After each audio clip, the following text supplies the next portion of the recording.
চাপটা সেই অর্থে না, এটা হলো চাপটা এইভাবে যে আমরা যখন অনুরোধ আসে এবং দুর্গা পূজার মতো একটা উৎসবের কথা বলা হয়, তখন সেখানে না বলাটা একটু একটু অসুবিধা হয় আর কি। এটা অন্য একটা ধর্ম এবং অন্য আমাদের যে সম্প্রীতির ব্যাপারটা আমরা দেখাতে চাই, সেটাকে আমরা মনে করি যে এটা দেখাবার জন্য এটা করেছে।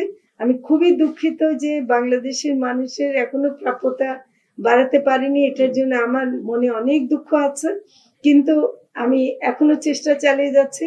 এই অনুষ্ঠান মৌসুমটা শেষ হওয়ার আগে আশা করি যে বাংলাদেশের মানুষ আর একটু সাশ্রয়ী মূল্যে পাবে। ইলিশ এই বছর দুঃখজনক ভাবে আমরা কিন্তু খুবই সফলতার সাথে মা ইলিশ রক্ষা, যে অক্টোবর মাস থেকে নভেম্বরে যে 22 দিনের মা ইলিশ রক্ষার যেটা হয়, ওটা খুব সফলভাবে করতে পেরেছিলাম এবং প্রজননের হার প্রায় 52% হয়েছিল।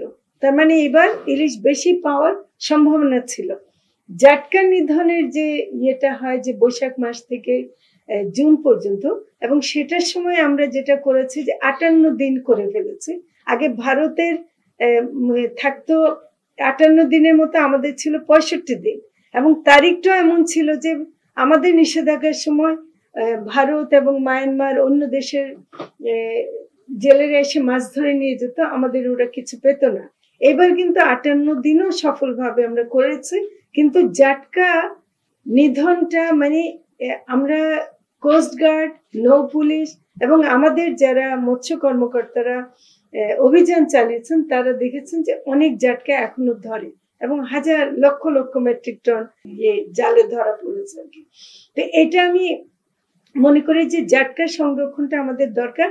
তবে এবার যতটুকু জাটকা সংরক্ষণ হয়েছে সেটা এই বছরই পাওয়ার কথা না, এটা আগামী বছর বড় ইলিশ হয়ে আসবে।